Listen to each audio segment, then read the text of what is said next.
Hi everyone, this is Sonia Costa, the National Income Housing Coalition. We're going to just wait maybe one more minute and let folks join, and then we'll go ahead and get started.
Hey folks, just give us 1 minute here. We're getting things set up on our end, and we'll get started momentarily.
All right, thanks everyone for your patience there. Just a little technical difficulty. Thank you everyone for joining and welcome to this webinar. A few housekeeping items just to let you know the webinar is being recorded and we will be sending it to you. We'll also be posting it online for future access. If you have questions at any point, please type them into the question box on your little console to the side there. We'll have time at the end to answer some of them, and someone on our field team, Brooke, is fielding questions in case you have any technical difficulties. She'll be looking out for those types of questions. Okay, so to get started, the Trump administration, as many of you are aware, is engaged in a sustained effort to roll back basic civil rights protections. The latest effort in the administration's campaign is a new proposed rule from HUD that would completely reverse the affirmatively furthering fair housing rule finalized in 2015. My name is Sonia Costa. I'm a policy analyst here at the National Low-Income Housing Coalition.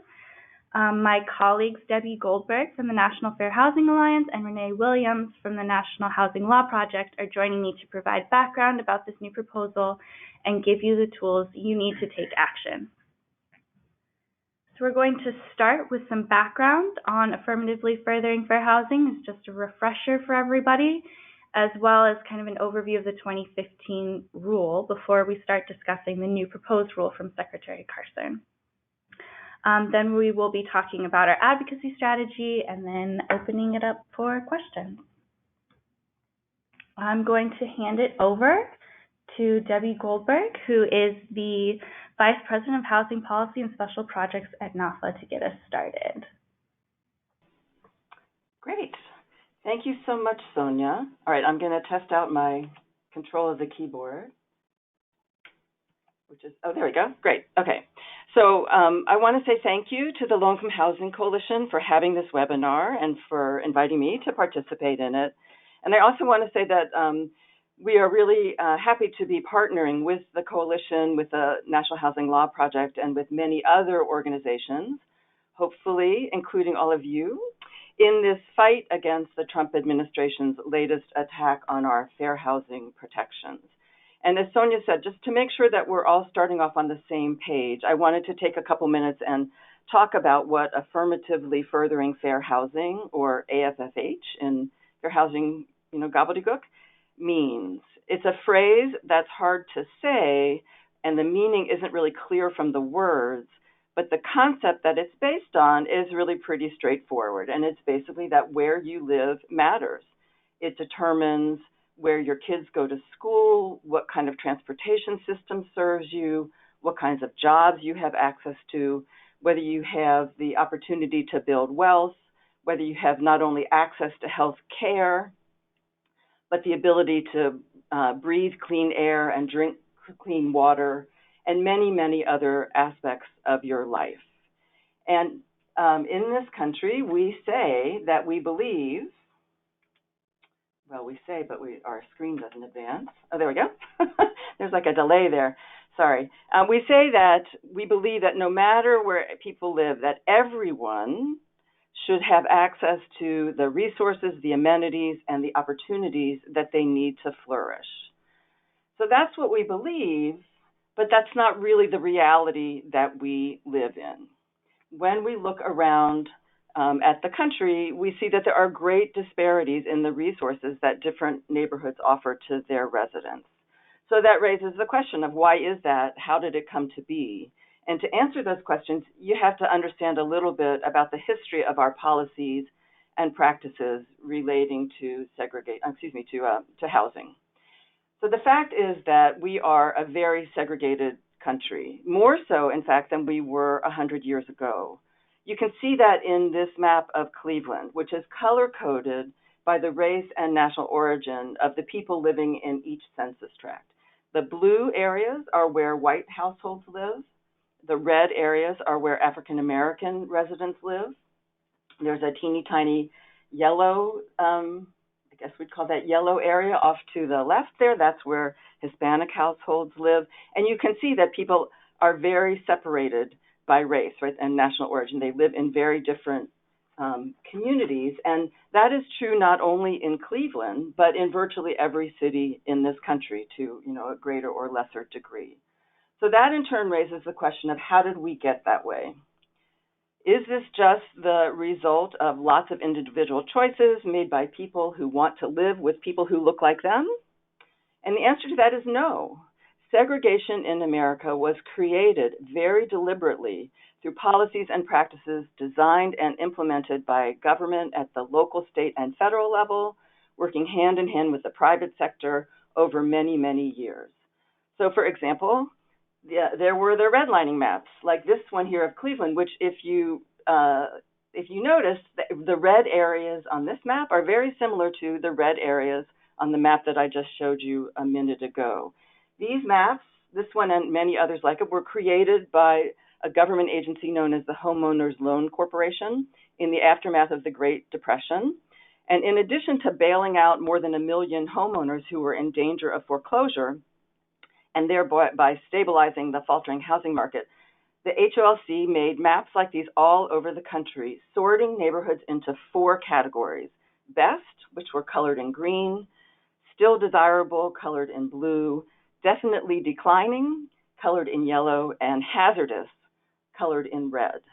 That last category applied to neighborhoods where African Americans and other people of color and immigrants lived. And you can see that the coding here is, as I said, very similar to the patterns that we see in the map of Cleveland today. So these HOLC maps and the approach that they embodied, which explicitly, kind of stated that people of color and immigrants were undesirable residents in a neighborhood, that formed the basis for a host of other government policies, including those of the Federal Housing Administration, or FHA, which financed suburban development all over the country after World War II. It adopted and institutionalized this kind of an approach to housing policy. FHA insured loans to developers of new subdivisions, but only if they agreed not to sell any of the homes in those subdivisions to people of color, and also to ensure that future sales could not be made to people of color. So a program that gave white working class families a path to the middle class and encouraged them to move out of central cities to the suburbs shut the door on everyone else. And you can see from this excerpt from the FHA Underwriting Manual that it talks about inharmonious racial groups and incompatible racial and social groups that lead to instability and a reduction in property values.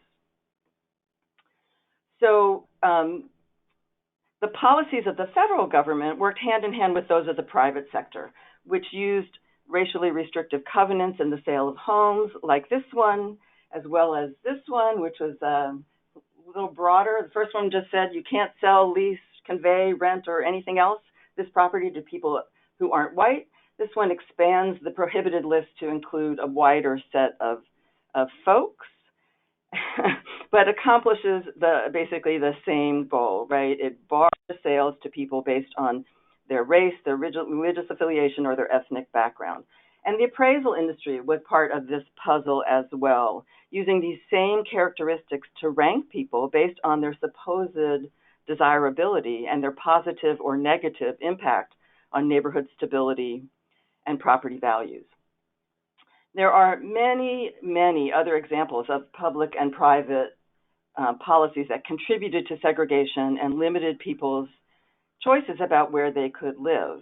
And once segregation was well established, then it was easy to decide where to invest resources or where to withhold resources in neighborhoods based on the race and national origin of the people living there. So I'm going to run through a couple of slides that illustrate the long-lasting effect of these policies of systemic discrimination and segregation. And I'm going to go through quickly because I'm not so concerned about conveying the specific data points as kind of the overall picture that they paint of the way that folks in this country to this day have been affected by these policies of the past that constrain their choices about where to live. So because we see big disparities in life outcomes for people based on the neighborhood that they live in, which in turn is often based on their race or national origin.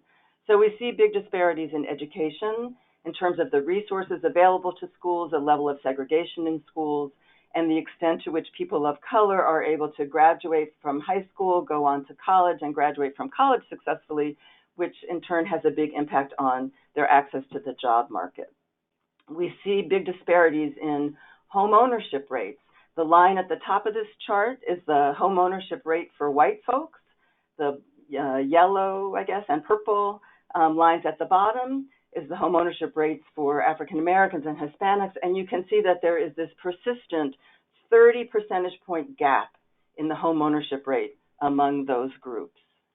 We see big disparities in the level of wealth that people have. This shows you the gap in wealth between African Americans and whites, but the gap for Latino households and whites, it's not quite as big, but it's very stark. We see big disparities in incarceration rates, and I want to be clear, I don't mean differences in the rates at which people commit crimes, but rather the rates at which they are arrested and convicted for those crimes.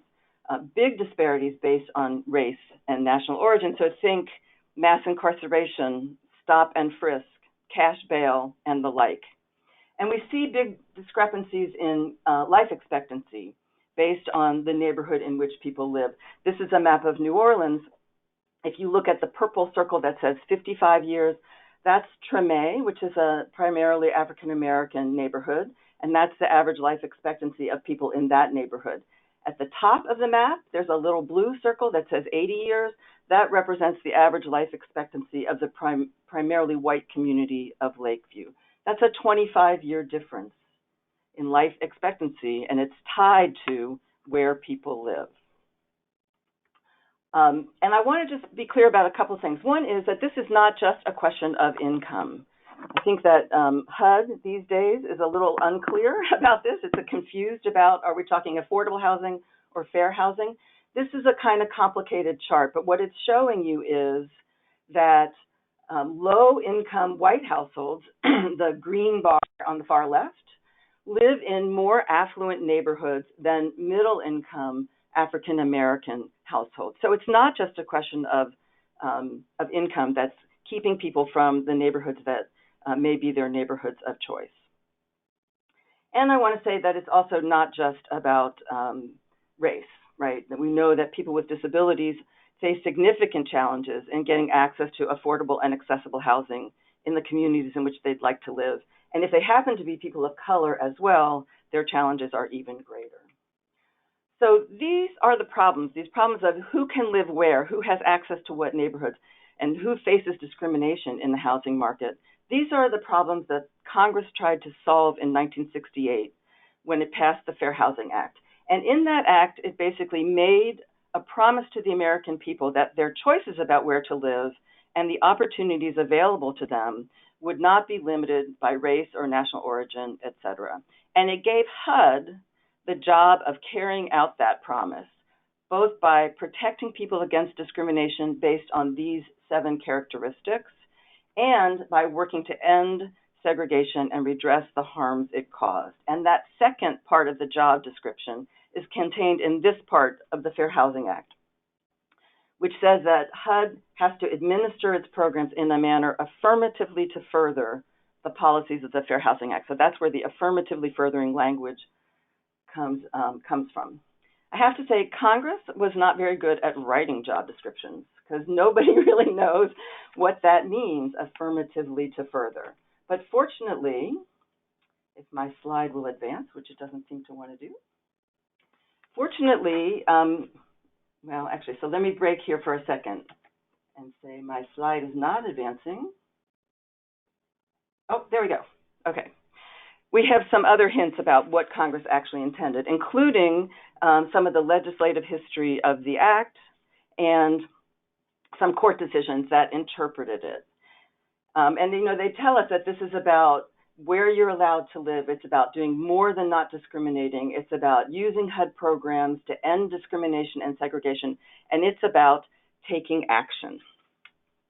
Okay, so how did HUD go about doing this job that Congress assigned to it? Well, for the first 27 years, it did nothing. And then in 1995, it adopted a regulation that required jurisdictions to do something called an analysis of impediments to fair housing choice, or an AI, which was basically a fair housing plan. But those AIs lacked any structure, standards, any oversight from HUD, and consequently had no impact on anything that jurisdictions did. Basically, they sat on the shelf. And so then in 2015, HUD issued a new rule, a new AFFH regulation. And that regulation gave us a definition of affirmatively furthering fair housing that tracks with what it was Congress intended. It's about taking meaningful action, overcoming segregation, creating inclusive communities, and opening up access to opportunity. And here's how the rule worked, basically. Grantees, so this also included PHAs, were required to develop something called an assessment of fair housing. So that's a new kind of fair housing plan. And for that plan, HUD provided them the kind of analytical framework, the questions to be asking about the patterns in the residential patterns in their communities, who lives where, and what opportunities they have access to. To help them with that, HUD provided extensive data and a mapping tool that let them see how patterns played out across different neighborhoods. HUD also encouraged them to seek out additional local data and local knowledge from people in the local community.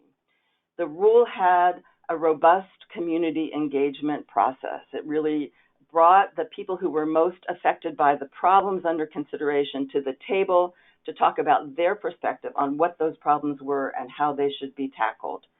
It required that grantees submit their assessments of fair housing to HUD for review and acceptance. And the AFH was linked to the CON plan, or if you were a PHA, to the PHA plan. So it was done first so that the findings from the AFH could inform the decisions about how to spend money and how to use other resources. And the bottom line was, if you didn't get your AFH accepted by HUD, you did not get your CDBG funds. So it really emphasized how important this requirement was for HUD. The AFH was a plan, but the rule was clear that to be affirmatively furthering fair housing, you had to be taking action and taking meaningful action. It had a both-and approach. It encouraged both investing in neighborhoods that had long been disinvested, as well as expanding the range of affordable housing options available to people. So they had a wider choice about neighborhoods in which to live. And I just want to underscore this point, that community voices were really central to this process. This is the language about who jurisdictions were were required to consult with as part of their fair housing planning process. And I want to point this out because, as I know Renee will get into in just a few minutes, there is somewhat similar language in the proposed new reg, but it doesn't apply to a separate process where you get to talk about these barriers to fair housing, separately from the discussion about how you should be spending your money. The early results of the regulation were really promising. Here's my typo. There were actually 41 jurisdictions that went all the way through the process and had their AFHs accepted. And these were the kinds of things that they reported. Their community participation was, better than what they had experienced before. They were able to develop more specific goals that were matched up with metrics and timelines for measuring progress and creating accountability. They really made the connections between housing and where you live and the opportunities available to you. They brought in public housing agencies, even though for this period of time they were not technically required to do an assessment of fair housing yet. And they really encouraged regional collaborations, which was important because these are not problems that stop at the border of an individual jurisdiction. They fly over those borders and throughout a region, and it makes sense for jurisdictions in a region to be working together to try and solve them. Well, on January 5th, 2018, HUD suspended the AFFH regulation. And then on January 14th of this year, it has proposed a new AFFH rule, which is available here and which Renee is going to walk us through. And in closing out, I just want to say, I want to note that comments are due on March 16th, and that, as we said at the outset, this is part of a larger attack that HUD has launched against not only fair housing protections, but also against affordable housing. And, these are the rules that protect us and that help our communities. And it's really on us to be pushing back, to be commenting, to be making our voices heard. And I want to encourage all of you to do that. And with that, I will hand it over to Renee. Thank you, Debbie. I just want to make sure before we get started that I can actually advance the slides. There we go. Okay, great.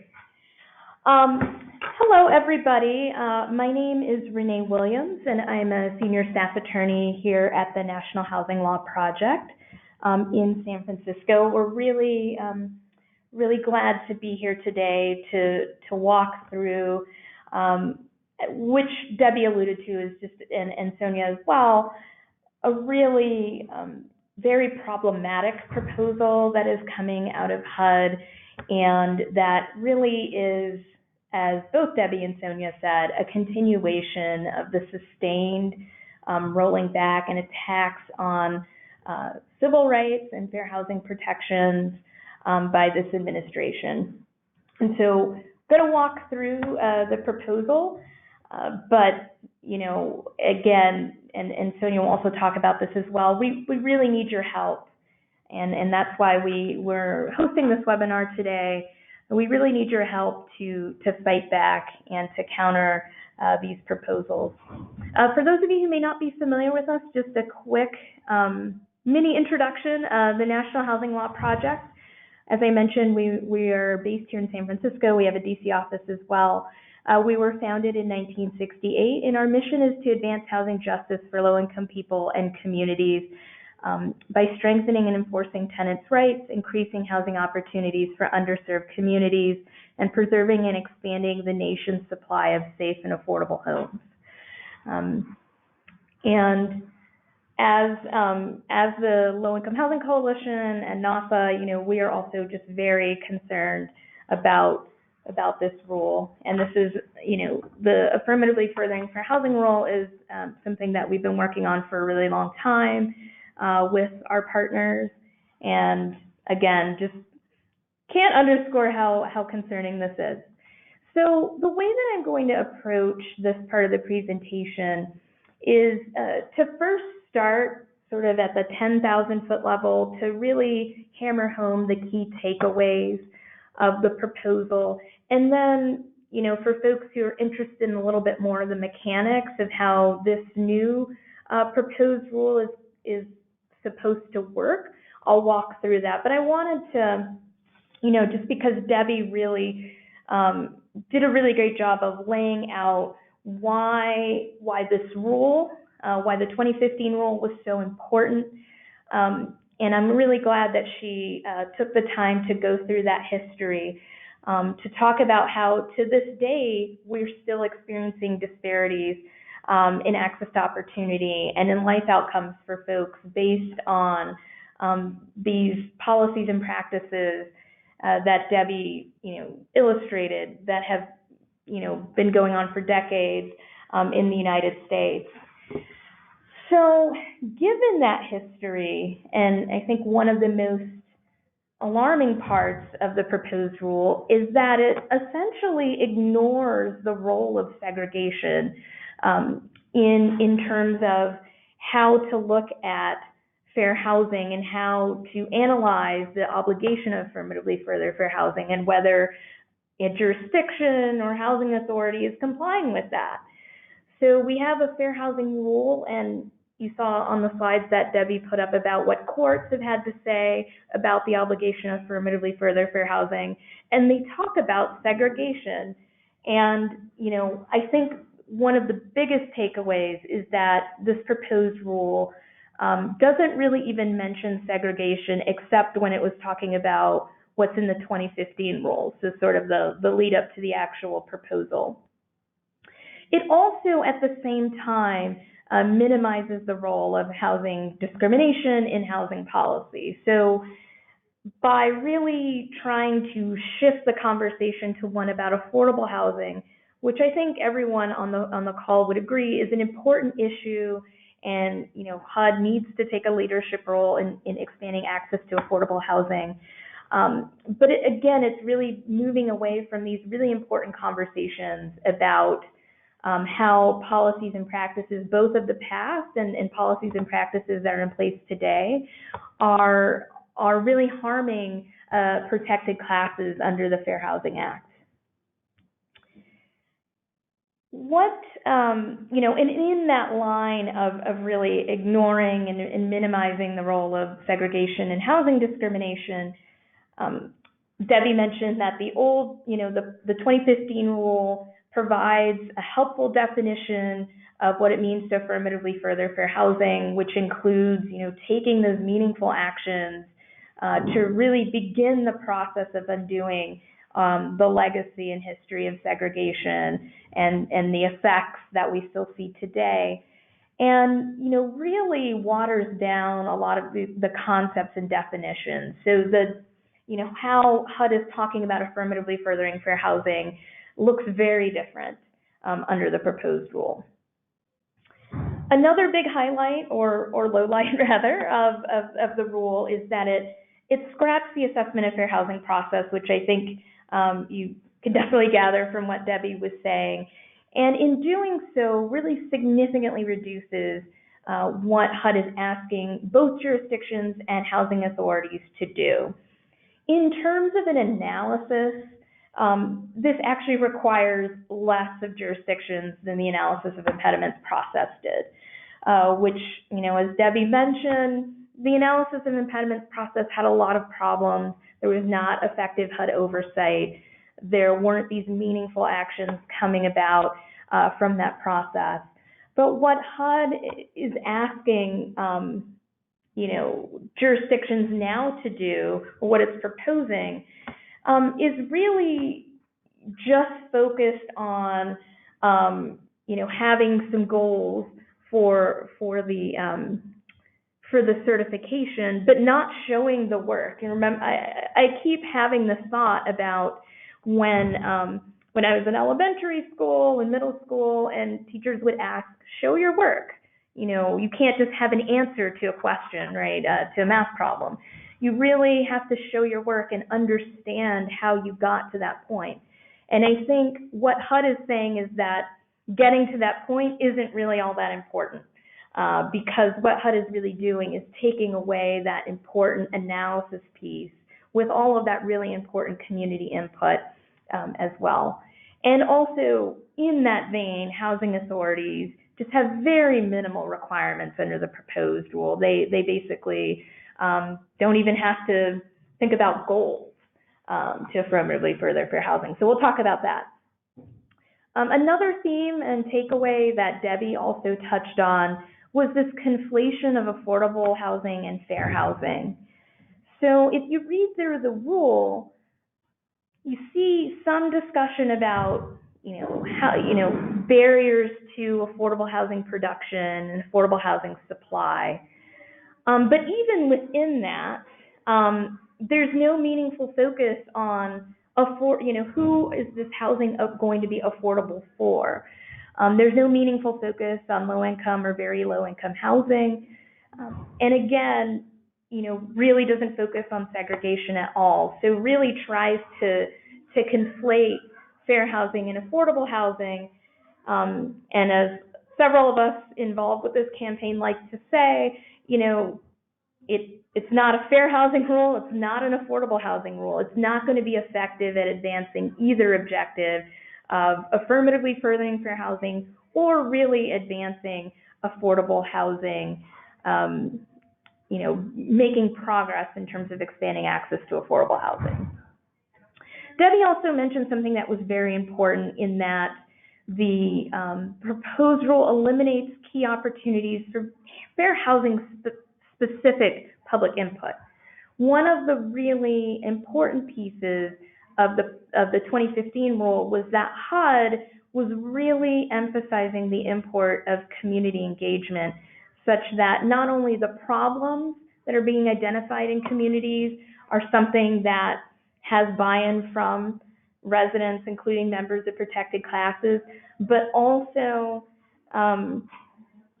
the goals and strategies that are coming out of that would also be the result of a community engagement process. That's gone. There's now no more fair housing specific community engagement process. As Debbie alluded to, it's now being rolled into the consolidated plan process. But under the 2015 rule, that community engagement process was an acknowledgement that fair housing issues and policies and practices are so critical to really looking at that they really did merit their own community engagement process, and that will no longer be the case under the proposed rule.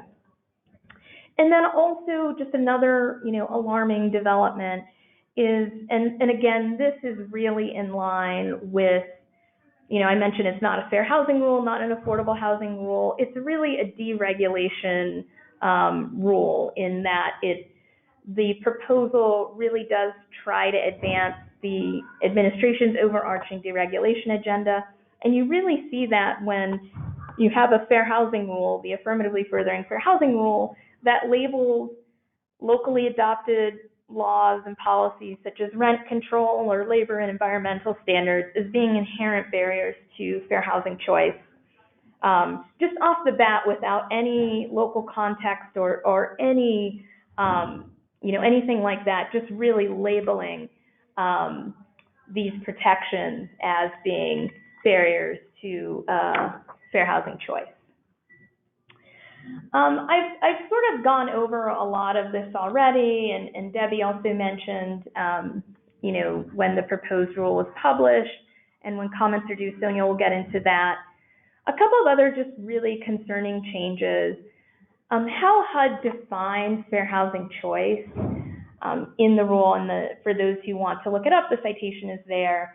They change the sort of discussion around fair housing choice to talk about people having the opportunity and options to live where they choose within their means, without unlawful discrimination. And that's really concerning in that, one of the underlying arguments that, we see in a lot of communities that don't want to build affordable housing, particularly in higher resourced areas, is this sentiment that, certain folks just can't afford to live here. And I think by framing fair housing choice in this way, we feel as though that's really going to exacerbate the issue of, exclusionary policies such that folks can just kind of fall back on that line of reasoning and just say, well, it says to live within their means. So again, another just overarching, really problematic aspect of the rule. So I'm just going to take a couple of minutes to just quickly go through what the proposed rule does and how it's going to work and in place of the assessment of fair housing process. So HUD proposes focusing on two areas. One is the affirmatively furthering fair housing certification, and for jurisdictions, they're creating what they're calling this jurisdictional risk analysis. So this will be in place of an assessment of fair housing. So for local jurisdictions, the upshot here is that local jurisdictions will have to certify that they're going to affirmatively furthering fair housing by addressing at least 3 goals toward fair housing choice that are identified by the jurisdiction, and provide a, quote, brief explanation of how these goals and obstacles will affirmatively further fair housing.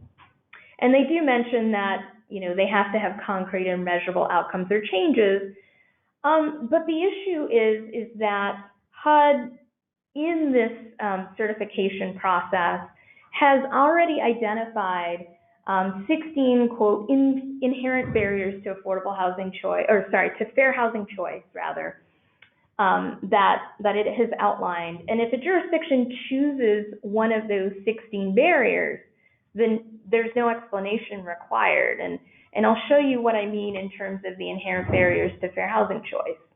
So these are what HUD has declared in the proposed rule as being inherent barriers to fair housing choice. And many of the barriers focus on affordable housing supply, the lack of affordable housing. And, you know, when I mentioned that they use the rule to attack rent control, labor and environmental protections, et cetera, this is what I mean in terms of the proposed rule.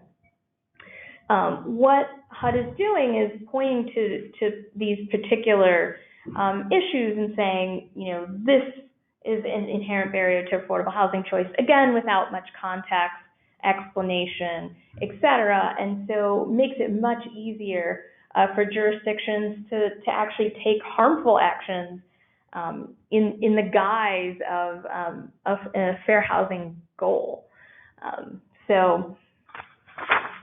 That is very problematic from our perspective. Additionally, and you know, we do a lot of work at National Housing Law Project with legal aid and folks who represent tenants in HUD housing programs, tenants that are interacting with housing authorities. And so we understand with housing authorities' role in administering the voucher program, administering public housing, that they play a really central role in providing affordable housing opportunities. And if you look at the breakdown of who is served by public housing or the voucher program, you see that those programs serve a lot of members of protected classes. And so housing authorities have a really important role to play in the fair housing conversation. All that PHAs are required to do under the proposed rule is just to certify that they consulted with their local jurisdiction on satisfying their shared AFFH obligations. And then if they have had civil rights violations, any steps that they're taking to address that. But the analysis, goal setting, that the assessment of fair housing required under the 2015 rule, that's just not there anymore.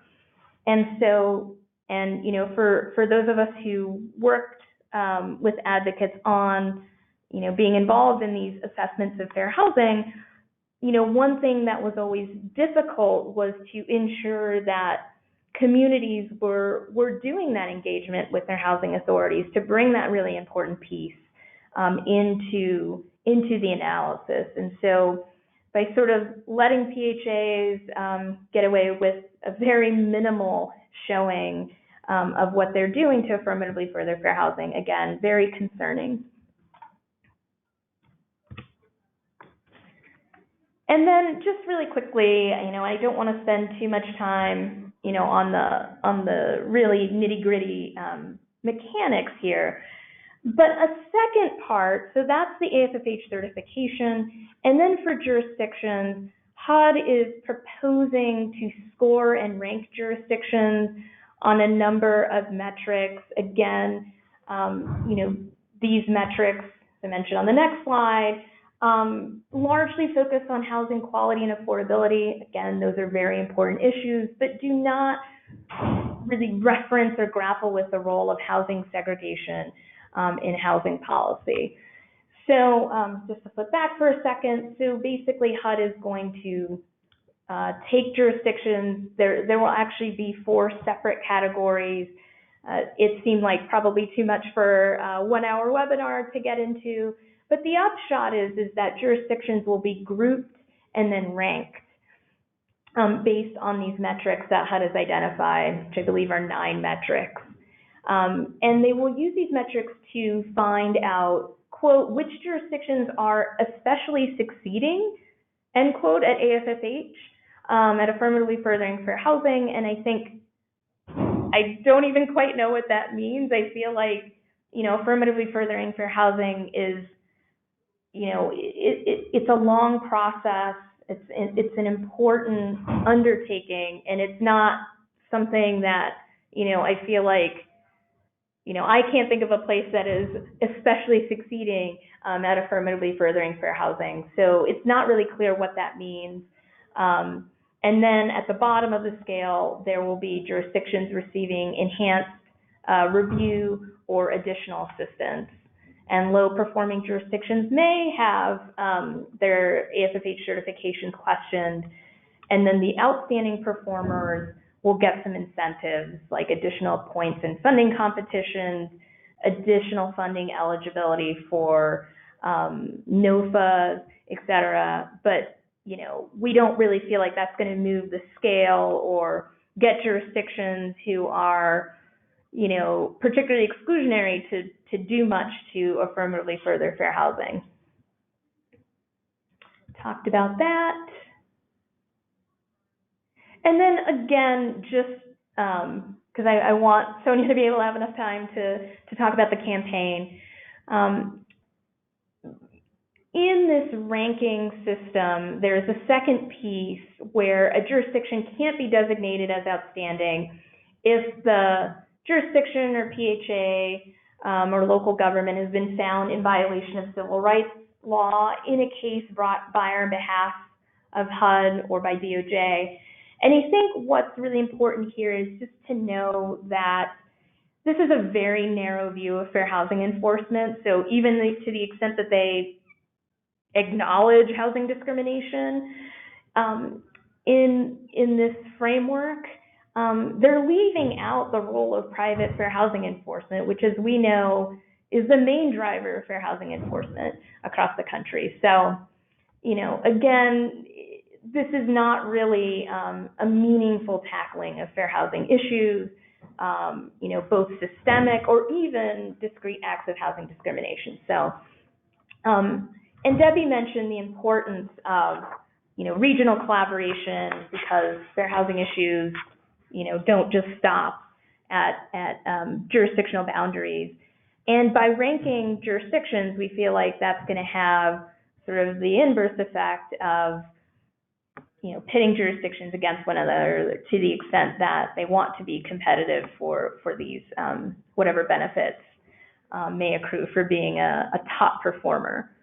So just in sum, and I think hopefully we've really hammered this home, this is a really significant retreat from the Obama administration's approach to affirmatively furthering fair housing, and even the pre-2015 approach of performing an analysis of impediments.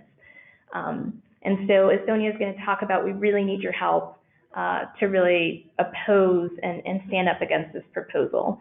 So with that, I'll turn it over to Sonia. Thanks, Renee. And I just want to say big thanks to both Renee and Debbie for joining and sharing their time and expertise with us, so that we could really dig into the rule and talk about its importance. So now that we've done kind of the background and given you some more information about the new proposal, I'm going to talk about how we can push back.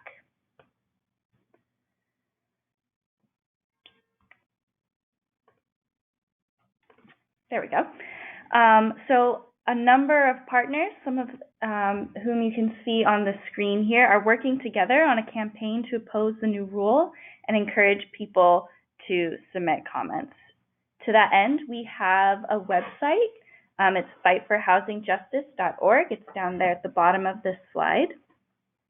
And this website has resources to help folks participate and draft comments and submit them, as well as to engage with your network. It also has a comment portal where you can directly submit your opposition, as well as, like I mentioned, some resources to help you craft all of that. We are still working on creating more content for the website as well, including some sector-specific content so that you can really tailor your message when you submit comments. We also have a news page with articles, op-eds. We have some podcast episodes, a bunch of different things up there for you to go through and kind of read and share with your networks and on social media. We also have a page just kind of tracking what Congress is doing, and so you can see which members of Congress have spoken out with tweets or statements. There was also a hearing which Debbie's colleague Jorge Andres Soto spoke at, as well as some of our other partners, did a really great job of talking about the importance of affirmatively furthering fair housing, and there's a link to that as well. Also, I just want to say if your organization has done something around this rule already and you think it would be helpful for others to see, please share it with us. This is kind of a warehouse of resources. So if you've done something or you want to do something, please let us know and we'll be happy to work with you and put it up on the site. So the most important thing that you can do, as we've already mentioned several times, is submit a comment. So the deadline for that is March 16th. And I really want to stress that comments should be personal and unique. HUD needs to respond to all of the comments that are submitted during this stage. So our goal is to get as many comments as possible, and that'll slow down their process because they have to respond to each individual one. So our recommendation is making about 20% of the content your own. Otherwise, HUD kind of lumps all of those messages together, and then they only have to put together one response instead of thousands or hundreds. I think we're already over 10,000 comments when we looked this morning, which is amazing, but we want to keep going, especially because not all of those comments might be unique, and that's kind of what we're going after. So some things to consider when you're drafting your comments about how to make them unique is discussing how AFFH intersects with your organization's mission, or maybe just your personal experiences. And you should definitely kind of share some potential impacts on your community. You can talk about the history of AFFH and its importance, really drawing from things that Debbie covered. And you can also kind of highlight some of the really important aspects of the 2015 rule that would be lost under this new proposal. And also you should, be ready to submit your own comment as well as comments from your organization. That would be really helpful. Another thing you can do is just to engage your network. So just encouraging others to submit comments, whether that's just kind of your personal circle or if it's your organization's network. We have a few hashtags that we've been using, including Keep Housing Fair, that's the main one, and then Fight for Housing Justice, which is, again, the name of our website, so it helps kind of direct people to that comment portal and those resources. Like I mentioned, we do have social media toolkits on the website, and so you can find sample tweets and images there to make it easy for you. We also encourage folks to submit an op-ed or a letter to the editor to your local news outlet. You could host a comment party and invite people to your office or your house and just have some laptops ready so folks can just submit comments and have some food and talk about the importance of fair housing all together. Another thing that we are encouraging people to do is just to engage with your elected officials. So that's contacting your members of Congress and letting them know how important you think affirmatively furthering fair housing is and why this new proposed rule would be harmful, and encouraging them to express their opposition.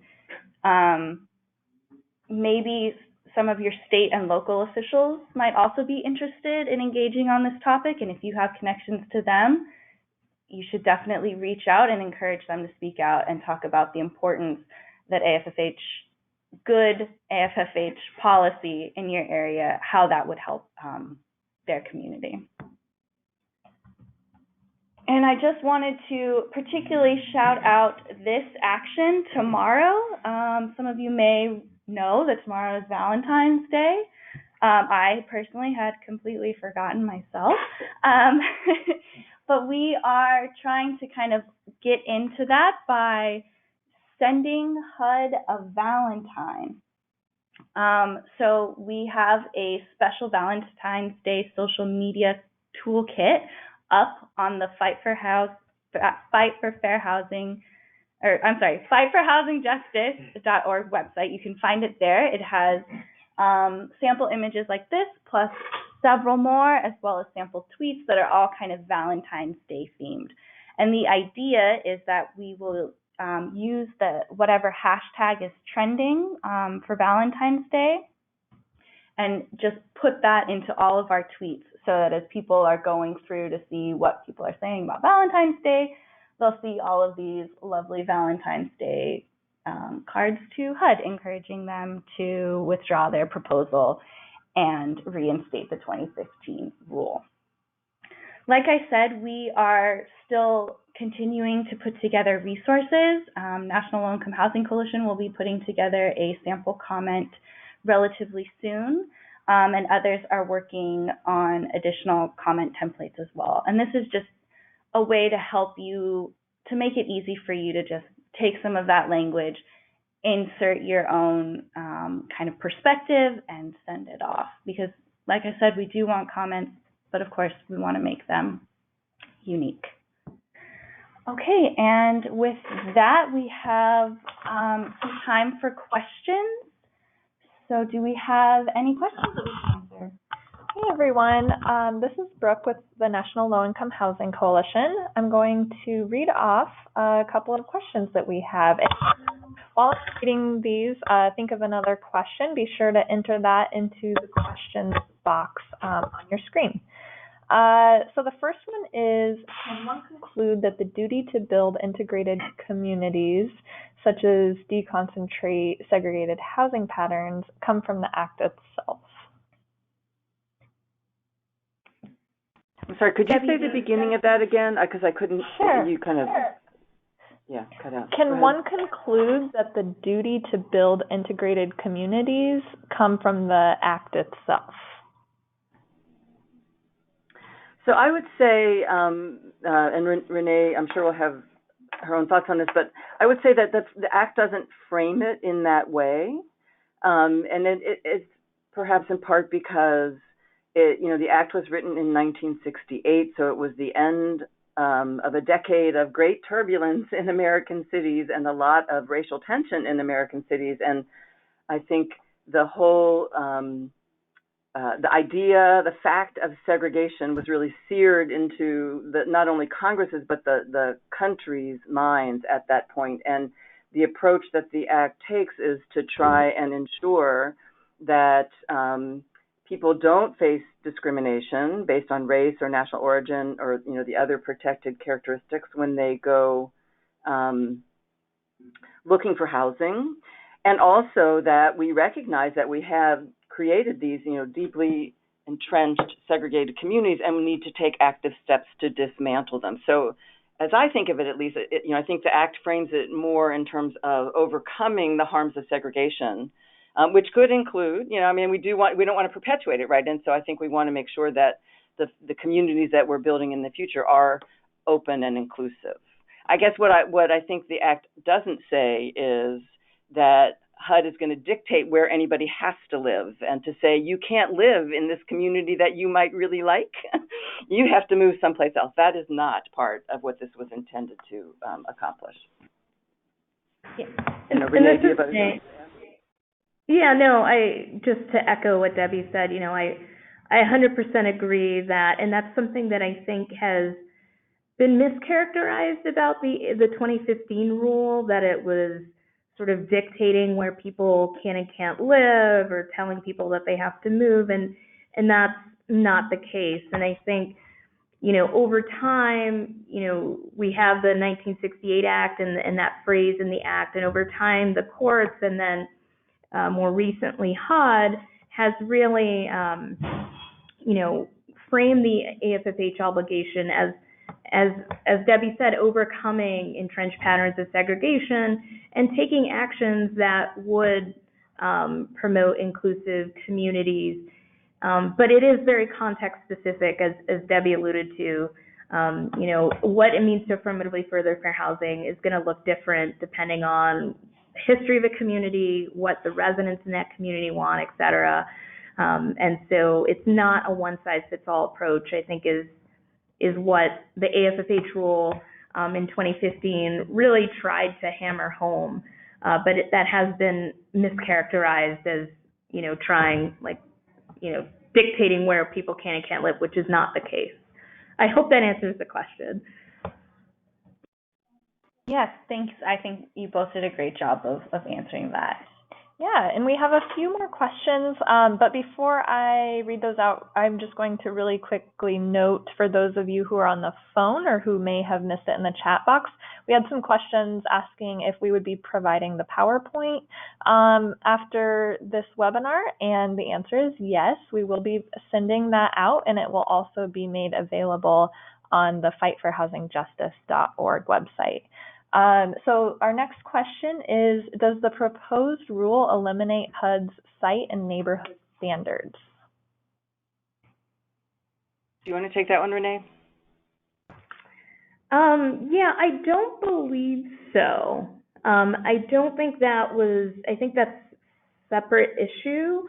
I don't think that's included in the AFFH rule.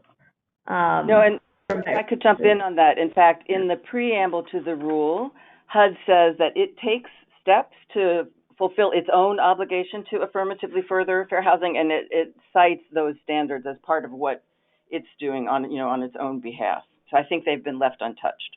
Yes.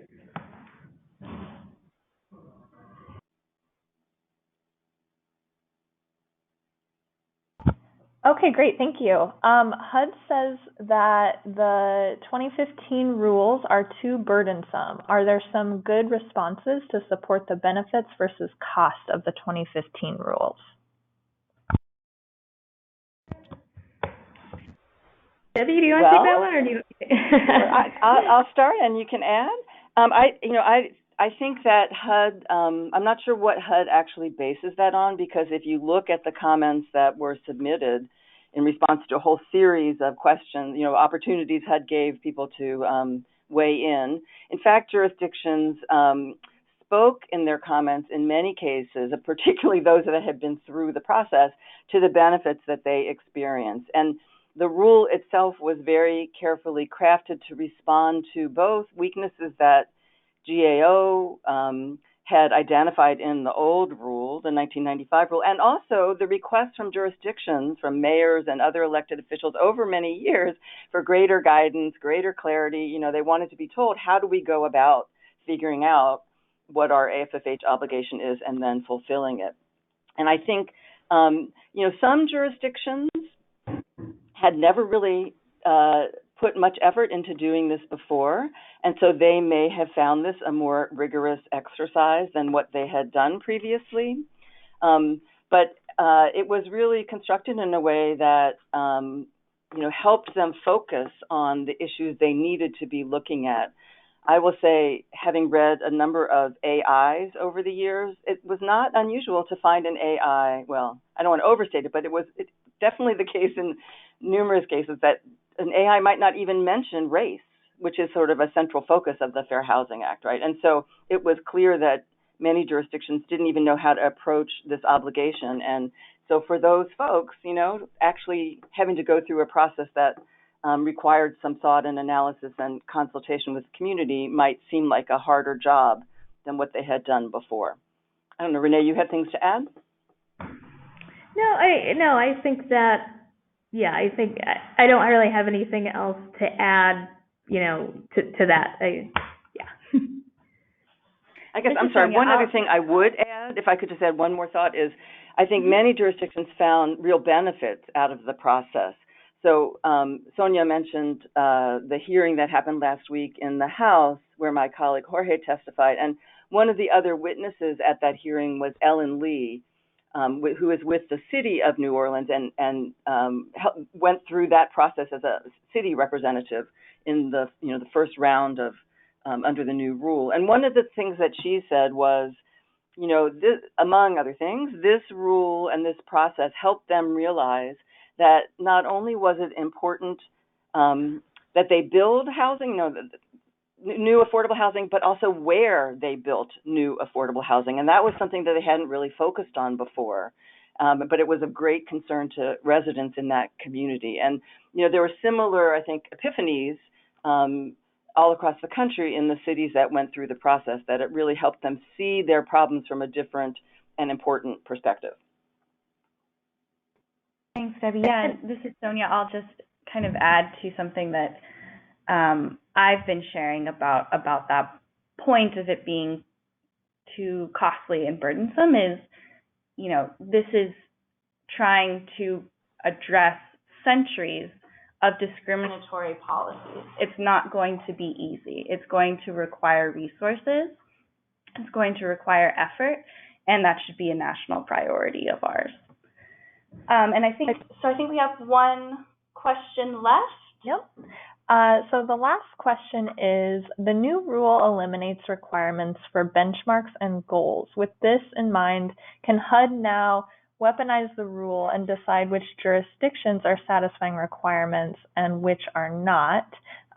It's a two-part question. If a jurisdiction chooses 3 barriers from the list of 16 and provides no benchmarks, then can HUD define those benchmarks and attack jurisdictions that are political targets of the administration? Maybe just read those first questions. Yeah, so the first question again, regarding, new or eliminating the requirements for benchmarks and goals, with this in mind, can HUD now weaponize the rule and decide which jurisdictions are satisfying requirements and which are not? So this is Debbie. I'll jump in on that one. The rule actually does say that as jurisdictions identify their 3 goals, they do have to identify or they have to have concrete and measurable outcomes or changes, but it doesn't give any indication of what those need to look like, or what will be acceptable or not acceptable. But I do think that the second part of that question is very on point. And although the part of the regulation that I think may be weaponized most easily is that jurisdictional risk analysis and the rankings that Renee was talking about, because it's very unclear how those measures that HUD is going to use will be applied, or where it's going to draw the line between the outstanding performers and the failures. And of course, none of those metrics that it's using to make that, to do that ranking are related to fair housing or members of protected classes under the Fair Housing Act. And it's very disconnected from, anything that the Fair Housing Act was intended to address. But it seems like there's a lot of wiggle room there for HUD to construct that analysis in a way that could be then directed at jurisdictions, that it whose directions it doesn't like and that it wants to take punitive action against. That's my feeling.